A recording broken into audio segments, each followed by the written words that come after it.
Hello दोस्तों, आजकल research में डिफरेंट टाइप्स के इंटरेक्टिव सॉफ्टवेयर का उपयोग किया जाता है डेटा एनालिसिस करने में। सबसे ज़्यादा अगर पॉपुलर इंटरेक्टिव सॉफ्टवेयर की बात करूं तो SPSS है। तो चलिए हम क्या होता है SPSS ये जानने की कोशिश करेंगे। मैं डॉक्टर रानी वैद्य आपको इसकी बारीकियों से अवगत कराऊंगी। सर्वप्रथम हम देखेंगे कि SPSS होता क्या है, और इसे जानने के लिए सबसे पहले हम इसके फुल फॉर्म को जानने की कोशिश करते हैं। Statistical package for social science. ये हाईली इंटरेक्टिव सॉफ्टवेयर, जैसा कि मैं आपको बता ही रही हूँ, और ये सोशल साइंस रिसर्चेस में बहुत अधिक उपयोग में लाया जा रहा है। सोशल साइंस रिसर्च से मीन्स इसका यूजेस और कहाँ कहाँ हो रहा है। मार्केट रिसर्च में, हेल्थ रिसर्च में, सर्वे में, government educational research, marketing organisation and others, यानी सभी जगह इस सॉफ्टवेयर की उपयोगिता बढ़ती चली जा रही है। क्यों बढ़ रही है? क्योंकि one of the most popular statistical package है, जिससे हम हाईली कॉम्प्लेक्स डेटा को इजीली मैनिपुलेट एंड एनालिसिस कर सकते हैं। चलिए तो हम बात करते हैं इसके ऑब्जेक्टिव्स की। तो फर्स्ट ऑब्जेक्टिव है about the main window in SPSS। जैसे ही हम SPSS को ओपन करते हैं तो उसमें किस तरह की विंडोज़ हमारे सामने आती हैं, उसके बारे में चर्चा करेंगे। दूसरा हम बात करेंगे the basis of managing data file, किस तरह से हम डेटा फाइल को मैनेज कर सकते हैं। और third one is basic analysis in SPSS। SPSS में हम किस किस तरह की एनालिसिस को आसानी से कर सकते हैं। तो चलिए हम सबसे पहले ऑब्जेक्टिव की ओर बढ़ते हैं, जो पहला था द मेन विंडोज। तो जिसे हमने दो भागों में बांटा है, एक है डेटा एडिटर और दूसरा है आउटपुट व्यूअर। तो सबसे पहले हम बात करते हैं डेटा एडिटर। जब SPSS को हम खोलते हैं तो वहाँ हमारे सामने एक सेपरेट शीट के जैसे एक्सेल अपन खोलते हैं तो एक्सेल में एक सेपरेट शीट खुलती है, वैसे ही हमारे सामने एक एक्सेल शीट खुलती है, जिसमें हम डेटा को डिफाइन कर सकते हैं, एंटर कर सकते हैं, एडिटिंग कर सकते हैं और डिस्प्ले कर सकते हैं, और साथ ही साथ इसको सेव भी कर सकते हैं। इट मीन्स हम डेटा को ईजीली, वो किस तरह का है उसे हम डिफाइन कर सकते हैं, एंटर कर सकते हैं, और कुछ अगर हमने गलती की है तो एडिटिंग भी कर सकते हैं, और डिस्प्ले हो रहा है हमारा डेटा, और उसको साथ में हम सेव कर सकते हैं। ये आपके सामने एक एक्सेल शीट खुली है। एक्सेल शीट में यहाँ पर आइकन बना हुआ है SPSS डेटा एडिटर। जो हमने डेटा एडिटर की बात की, डेटा एडिटर खुला हुआ है। यहाँ पे हमने डेटा को डिफाइन, कुछ रो और कॉलम एंड रोज दिखाई दे रहे हैं, जहाँ पर कुछ चीज़ें मेंशन हैं, जिसमें डेटा एडिटर में हम समझाने की आगे हम कोशिश करेंगे। दूसरी खुलती है आउटपुट व्यूअर। आउटपुट व्यूअर में हम ये डिस्प्ले है कि हमने जो हमारा रिजल्ट आया है वो किस तरह से हमारे सामने है, और उसे हम सेव भी कर सकते हैं। तो यहाँ पर भी बात आ रही है SPSS व्यूअर, आउटपुट व्यूअर है। इसमें एक ग्राफ दिखाई दे रहा है, जिसे हम रिजल्ट में ग्राफ के द्वारा परिलक्षित कर रहे हैं, और इसे हाईली इंटरेक्टिव सॉफ्टवेयर इसीलिए कहा जाता है कि इसमें हमें अलग से ग्राफ बनाने की ज़रूरत नहीं पड़ती। इसमें साथ ही साथ ग्राफ भी बन करके मिलता है। तो हमने दो चीज़ें समझी पहले वाले मेन व्यूअर में, विंडोज़ में, एक क्या बोलते हैं आउटपुट व्यूअर, एक data viewer and output viewer. चलिए अब हम बात करते हैं दूसरे ऑब्जेक्टिव्स की, the basis of managing data file. अब डेटा फाइल को किस तरह से हम मैनेज करना चाहिए, इसकी समझने की कोशिश करते हैं। तो सबसे पहले हम SPSS को अपने लैपटॉप में या डेस्कटॉप में किस तरह से ओपन करेंगे ये सीखेंगे। इसके लिए सबसे पहले आपको SPSS प्रोग्राम को इंस्टॉल करना पड़ेगा। मैंने अपने लैपटॉप में SPSS 16 वर्जन को इंस्टॉल किया है। तो चलिए हम सबसे पहले अब इसे ओपन करते हैं। तो हम यहाँ स्टार्ट मेनू में जाएंगे। स्टार्ट मेनू में जाने के बाद ऑल प्रोग्राम में जाएंगे। ऑल प्रोग्राम में जाने के बाद SPSS in में जाएंगे और SPSS 16.0 पर जाएंगे, और इसके बाद हम ये रेड आइकन को जब क्लिक करेंगे तो हमारा SPSS ओपन हो जाता है। ओपन होने के बाद कुछ इस तरह से दिखाई देता है, ओपनिंग SPSS। यहाँ पर एक डिफॉल्टर विंडोज खुल जाती है। डिफॉल्टर विंडोज में जो डेटा एडिटर अपन ने बात कर रहे हैं, ये सामने सबसे पहले data viewer and variable viewer. ये डेटा एडिटर में दो चीजें दिखाई देंगी, data viewer and variable viewer. दूसरे हम बात करते हैं डेटा व्यूअर। अब अपन डेटा एडिटर में ही बात कर रहे हैं। हमने पहले एक बार शीट को मैं रिवर्स कर रही हूँ। यहाँ पर जब हमने क्लिक किया था तो यहाँ पर डेटा व्यूअर हमारा हाईलाइटेड था। दूसरे उसमें हम बात कर रहे हैं, जब हम इसमें क्लिक किया है तो वेरिएबल व्यू हमारा हाईलाइटेड है। यहाँ पर भी हम इजीली वेरिएबल्स को डिफाइन कर सकते हैं। अब चलते हैं अपन कैसे हम वेरिएबल्स को डिफाइन कर सकते हैं। वेरिएबल को डिफाइन करने के लिए हम बात कर रहे हैं कि यहाँ पर एक सेपरेट शीट हमको दिखाई दे रही है। सेपरेट शीट में ऊपर कॉलम्स दिखाई दे रहे हैं, जहाँ पे लिखा name, type, with, decimal, level, values, missing. ये डेटा एडिटर वाले ही शीट खुली हुई है। हमने यहाँ पर क्लिक किया है वेरिएबल व्यू पे, तब हमारे को ये सारे दिखाई दे रहे हैं। आपको यहाँ बता दूं कि यहाँ पर वेरिएबल्स में यहाँ the first character of the variable name must B alphabetically, यानी यहाँ पर नेम को जो हम डिफाइन कर रहे हैं तो अल्फाबेटिकली होना चाहिए।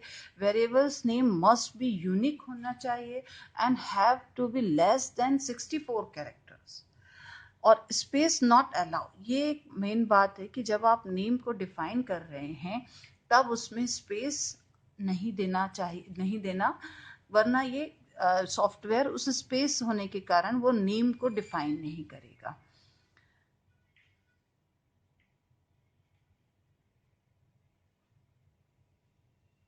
वेरिएबल व्यू विंडो टाइप में अपन बात करते हैं। पहले हमने नेम को डिफाइन किया, इसमें आप दिखाई दे रहा है VAR00003, ये बाय डिफॉल्टर है। अब अपन टाइप पे बात करते हैं। जैसे ही हम टाइप वाले बॉक्स पे क्लिक करते हैं, न्यूमेरिक लिखा होगा, वेरिएबल टाइप आ गया कि आपका वेरिएबल टाइप किस तरह का है।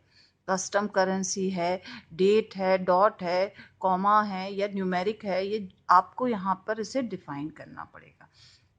जो भी है, आपने जैसे इस पर न्यूमेरिक पे क्लिक किया, इसकी विड्थ कितनी है, डेसिमल प्लेस कितनी ले रहे हैं, और आपने इसको ओके कर दिया। जैसे ही आपने ओके कर दिया, यहाँ पे ध्यान देंगे अपन, तो ये विड्थ में 8 और 2, यानी ये टाइप, विड्थ और डेसिमल इतना अपना डिफाइन हो जाएगा। फिर हम बात करते हैं वेरिएबल व्यू विंडो में विड्थ की। यहाँ पे अपन ने टाइप में ही गए थे और अपन ने यहाँ पर SPSS में डेसिमल और विड्थ को उसी टाइप वाले फंक्शन में ही डिफाइन कर दिया था। तो यहाँ पे अगर हम डेसिमल, यहाँ जैसे दिखाई दे रहा है 0 लिया गया है। फिर हम बात कर रहे हैं लेवल्स की। तो सबसे ज़्यादा इसमें अगर हम बात करें तो लेवल्स भी एक इम्पॉर्टेंट चीज़ है। You can specify the details of variable. यहाँ पर हम वेरिएबल को डिटेल से डिफाइन कर सकते हैं। You can write characters with space up to 256 characters. यहाँ पर हमको, यहाँ अब हम अपने वेरिएबल्स को बहुत अच्छे से डिफाइन कर सकते हैं। वैल्यूज़ की बात करें तो this is used and to suggest which numbers represent which categories when the variable represents a category। आपको values define करना पड़ेगा कि कौन सी value से हम किस कैटेगरी को रिप्रेजेंट कर रहे हैं। चलिए अपन बात करते हैं डिफाइनिंग द वैल्यू टेबल्स। आपको मैंने अभी बात कहा कि वैल्यूज को डिफाइन करना पड़ेगा, तो ध्यान दीजिए यहाँ पर अपन वही डेटा एडिटर शीट खुली है। यहाँ वैल्यूज में नन लिखा था, नन पे अपन क्लिक करते हैं तो नन पे जैसे ही क्लिक किया तो वैल्यू को डिफाइन करने के लिए वैल्यू लेवल्स खुल जाएगा। हमने यहाँ पे वैल्यू में बॉक्स में लिखा है 2 और लेवल्स में लिखा है फीमेल। यहाँ हमको कैरेक्टर्स 256 कैरेक्टर्स हम लिख सकते हैं। तो यहाँ हमने लिखा है 2 और 2 वैल्यू दी है और लेवल्स दिया है फीमेल कैटेगरी बनाइए। और हम यहाँ ऐड वाली ऑप्शन पे क्लिक करेंगे और ओके कर देंगे तो यहाँ पर वैल्यू डिफाइन हो जाएगी 2 फॉर फीमेल। ऐसे ही हम यहाँ पे हम बात करते हैं सेविंग द डेटा। जो भी हमने वेरिएबल्स को डिफाइन किया था उन सभी को डिफाइन करने के बाद हम उस डेटा को सेव भी कर सकते हैं। To save the data file, you create simply click file and click save as. You can save the file in different forms by clicking save as type. हम different form में उसे save कर सकते हैं. तो saving the data, ये एक important बात आई कि हम अपने data को जब हमने define कर लिया है तब हम उसे save कर सकते हैं. चलिए अब हम बात करते हैं shorting the data. Click the data and then click short cases. अब जो हमने डेटा उसमें फीड किया हुआ था उसे सेव भी कर लिया. अब हम डेटा, ये स्टैंडर्ड बार, ये देखिए SPSS डेटा एडिटर विंडोज़ खुली हुई है, उसमें हम स्टैंडर्ड बार में हम फाइल एडिट व्यू के बाद डेटा आया. डेटा में हम यहाँ पर बात कर रहे हैं शॉर्ट केसेस पर आ गए. शॉर्ट केसेस पर हम क्लिक करेंगे तो आपके सामने एक शॉर्ट केसेस वाला बॉक्स खुल जाता है. उसमें लिखा है name of the student, gender of the student and height of the student. और यहाँ पे लिखा है शॉर्ट बाय, किस तरह से हमें शॉर्ट करना, असेंडिंग और डिसेंडिंग. नीचे वाले बॉक्स में हम देख रहे हैं कि gender of the student, height of the student वही है, नेम ऑफ द स्टूडेंट को हमने शॉर्ट करने के लिए इस बॉक्स में चूज़ किया है. साथ ही साथ हमने असेंडिंग ऑर्डर पर ऑप्शन पर क्लिक किया है. अब हम यहाँ पर ओके बटन पर जाएंगे. जैसे ही जो मैंने बात आपसे कही, क्लिक करने के बाद हम जैसे ही ओके करते हैं तो यहाँ पर नेम, जेंडर एंड हाइट, ये जो हमने डिफाइन किया था इनमें, यहाँ जो हमने वेरिएबल्स को डिफाइन किया है नेम, जेंडर एंड हाइट, तो जिसमें कि हमने असेंडिंग ऑर्डर में इसे डिफाइन कर दिया है. तो आपके सामने डेटा जो है वो अपने आप डिफाइन हो गया. इसमें एक और बात बताना चाहूँगी, जो इसके पहले मैंने बात बताई थी, जेंडर वाला जो अपन वैल्यू डिफाइन कर रहे हैं 1 और 2, ध्यान देंगे हमने ऐसे ही कहा था कि फीमेल के लिए हमने 2 वैल्यूज़ दी है और 1 फॉर मेल. आप यहाँ पर देख रहे हैं 1 2 1 2 1 2, और हाइट तो डेसिमल में दी हुई है 5.9 5 या यहाँ पे 59 56, यानी जो भी आपकी हाइट दी हुई है. तो ये आपको समझाना था कि ये इसमें दिखाई कैसे देता है जब हम वैल्यूज़ को डिफाइन कर देते हैं. और हमने अभी, हम चाहें तो जेंडर वाइज इसे कर सकते हैं शॉर्ट, हम चाहें तो हाइट वाइज इसे शॉर्ट कर सकते हैं. अभी हमने यहाँ पर नाम के यानी नेम ऑफ द स्टूडेंट के उसमें शॉर्ट किया है. चलिए अब हम थर्ड और मेन बेसिक एनालिसिस किस तरह से होती है SPSS में ये जानने की कोशिश करेंगे. तो the basic analysis of SPSS that will be introduce in this class. तो इसमें हम बात कर रहे हैं फ्रीक्वेंसीज की, डिस्क्रिप्टिव्स की एंड लीनियर रिग्रेशन एनालिसिस की. तो हम फ्रीक्वेंसीज को हम किस तरह से परसेंटेज में किस तरह से वैल्यूज को डिफाइन करेंगे, काउंट करेंगे कि किस तरह से किसी वेरिएबल की कितनी फ्रीक्वेंसीज हैं. डिस्क्रिप्टिव में हम बात करेंगे maximum, minimum, mean, standard deviations of the values या वेरिएबल्स. लीनियर रिग्रेशन में हम बात करते हैं कोफिशिएंट्स की. तो इस तरह से हम टिपिकल से टिपिकल या जटिल से जटिल एनालिसिस को भी SPSS में आसानी से कर सकते हैं. चलिए सबसे पहले बात करते हैं opening the sample data. Sample data में हम बात कर रहे हैं, हम एक opening the employee data save from the SPSS की जो सेव है उसे हमने किस तरह से खोला.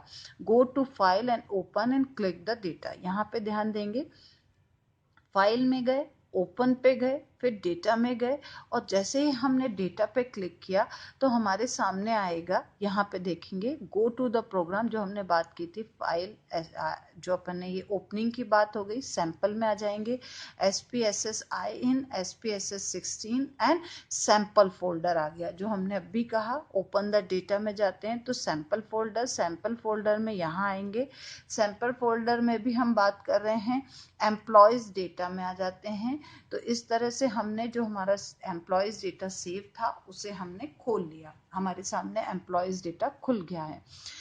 अब देखेंगे, अब यहाँ पे फिर से ये देखिए SPSS डेटा एडिटर, फिर इसमें स्टैंडर्ड बार में file, editing, view, data, transform and analyse पर क्लिक कर रहे हैं. उसमें हमने डिस्क्रिप्टिव स्टैटिस्टिक्स पे क्लिक कर रहे हैं. अब फ्रीक्वेंसीज पे क्लिक करें, इसके नीचे डिस्क्रिप्टिव है, नेक्स्ट उसमें यही समझाऊंगी. फ्रीक्वेंसीज पे क्लिक कर रहे हैं.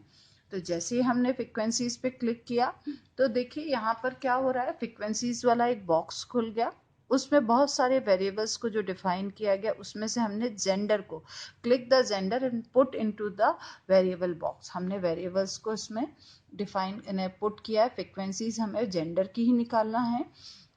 और यहाँ पे ध्यान देंगे, हम यहाँ पे स्टैटिक्स चार्ट एंड फॉर्मेट दिया है, हम यहाँ पर कई ऑप्शंस दिए हैं, उसमें हम क्लिक कर सकते हैं। जैसे हम चार्ट वाले ऑप्शन पे क्लिक करेंगे तो क्लिक द चार्ट, देन यहाँ पे आ जाएगा चार्ट में भी हमें किस तरह का चार्ट चाहिए है। नन, कोई चार्ट नहीं चाहिए, बार में चाहिए, पाई में चाहिए, हिस्टोग्राम में चाहिए।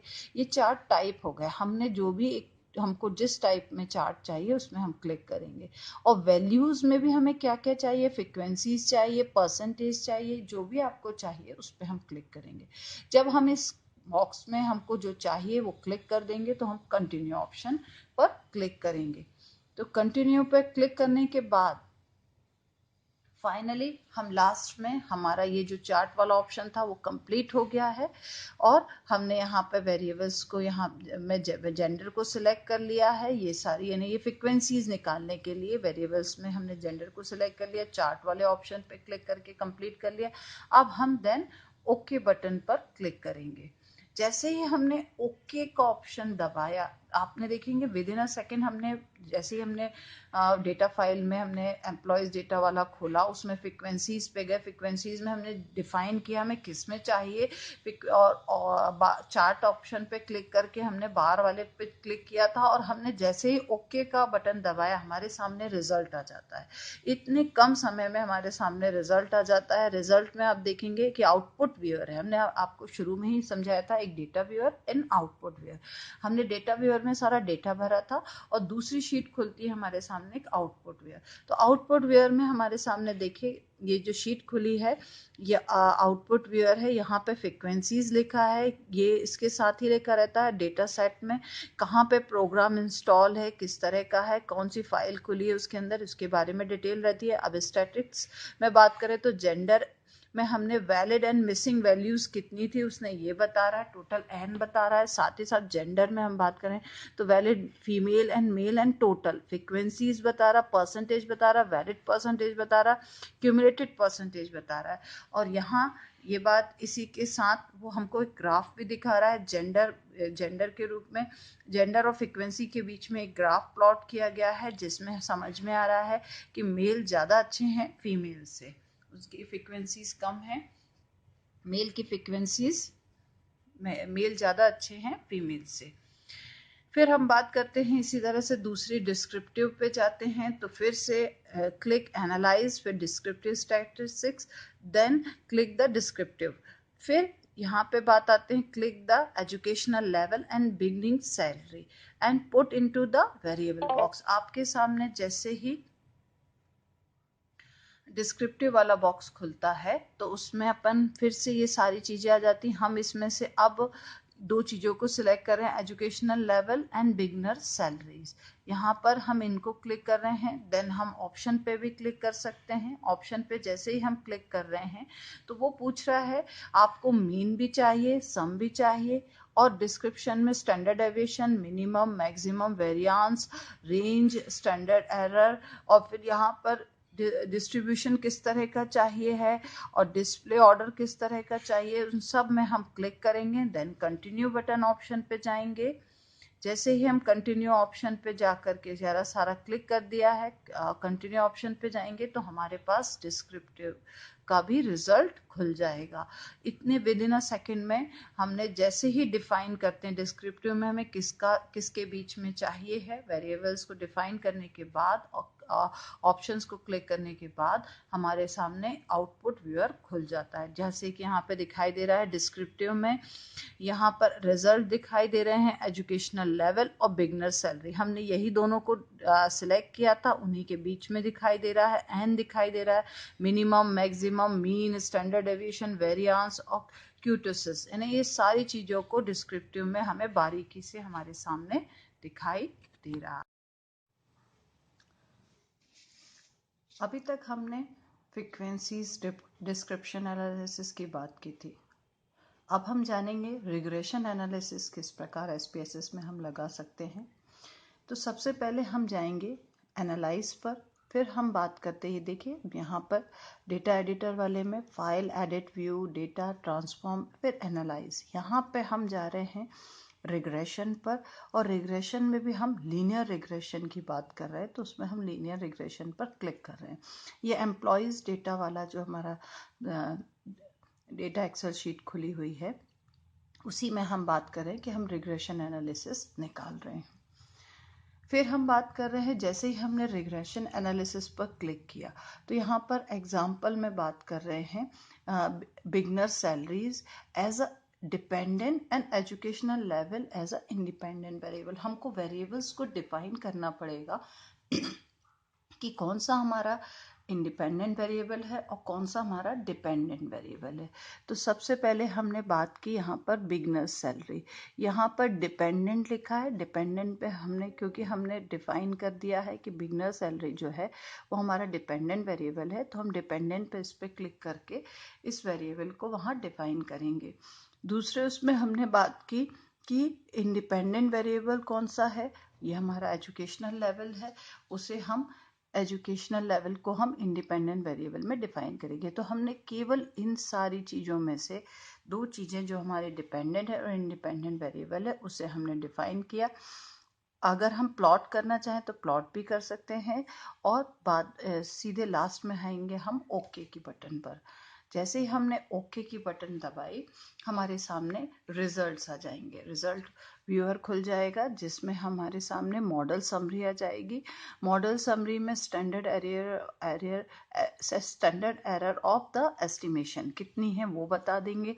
साथ ही साथ एनोवा, इसमें हमको रिग्रेशन एनालिसिस में एनोवा, कोफिशिएंट, ये सारी वैल्यूज़ आपके सामने आ जाएंगी कि इसमें डिग्री ऑफ फ्रीडम कितना है, एफ वैल्यू कितना है, सिग्निफिकेंस रेशियो, सिग्निफिकेंस लेवल क्या है, मीन स्क्वायर क्या है, सम ऑफ स्क्वायर क्या है, ये सारी चीज़ें हमको एनोवा में मिल जाएगा। कोफिशिएंट्स में भी हम बात करते हैं कि किस तरह से टी और सिग्निफिकेंट, इसमें यहाँ पे बीटा, स्टैंडर्ड एरर, बीटा, यानी आपको बहुत सारी चीज़ें इसमें एडिशनल, हाँ, एनालिसिस के साथ मिल जाती हैं। तो हमारे लिए यह एक बहुत ही महत्वपूर्ण और यूज़फुल इंटरेक्टिव प्रोग्राम है, जिसके द्वारा हम चुटकी भर में कठिन से कठिन एनालिसिस को आसानी से कर सकते हैं। Thank you.